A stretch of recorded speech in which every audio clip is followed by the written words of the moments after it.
நம்ம இப்போ பார்த்தீங்கன்னா விருச்சிக ராசிக்கு தை மாத பலன் எப்படி இருக்குன்னு பார்க்க போகிறோம். பொதுவாக விருச்சிக ராசின்னு எடுத்துட்டாலே அது எதையும் சாதிக்கக்கூடிய ராசி. இந்த ராசி அன்பர்கள் பார்த்தீங்கன்னா எதையும் சாதிச்சு காட்டுவாங்க, முன்னேறக்கூடியவங்க எந்த விஷயத்தாலும் சரி.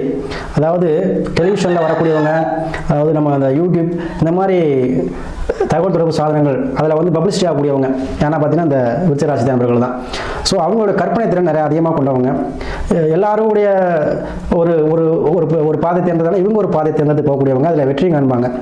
அவங்களுக்கு இந்த தை மாதம் பார்த்தீங்கன்னா 3ஆம் இடத்துல அமர்ந்தார் ஒரு ராசிநாதன் சொல்லி செவ்வாய் பகவான் உச்சம் பெற்று சூரியன் சுக்கிரன் புதனோட சேர்ந்திருக்கார்.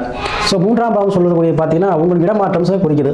அதே போல் பழைய வீடு, ஒரு வீடு வச்சுருப்பீங்க, ஓட்டு வீடோ கூரை வீடோ மாடி ஏதோ ஒரு வீடு, அது பல ரொம்ப நாளாச்சு வீடு இடிச்சு கட்டணும்னு சொல்லக்கூடியவங்களுக்கு இப்போ கண்டிப்பாக அந்த வீடை இடிச்சுட்டு கட்டக்கூடிய அமைப்பு, அல்லது அதை வந்து என்னது சீரமைக்கிறது, ஏதாவது ஒரு வேலை பார்க்குறது, இந்த மாதிரி அமைப்பு தான் இந்த மாதம் வருது. அதே போல் செல்ல பிராணிகள் வாங்கக்கூடிய அமைப்பாக இருக்குது. அதே போல் உங்களுக்கு வந்து பார்த்தீங்கன்னா நகை ஆபரணங்கள், வெள்ளியோ தங்க நகையோ கண்டிப்பாக வாங்குவீங்க. அதே போல் திருமணம் சார்ந்த விஷயத்தில் கண்டிப்பாக நீங்களே வந்து துணிஞ்சு ஒரு முடிக்கக்கூடிய காலம். இப்போ திருமணம் பண்ணணும் சாமி ரொம்ப நாளாக பார்த்துருவேங்க, பொண்ணு அமையல, வீட்லேயே பண்ணி வைக்க மாட்டாங்க, பண்ணாலும் கிடைக்கல, பொருத்தலை சொல்லியிருக்காங்க உங்களுக்கு, இந்த மாதிரி நீங்கள் என்ன பண்ணுவீங்க, நீங்களே பொருத்தலை ஆரம்பிச்சிருவீங்க. நானே பார்த்து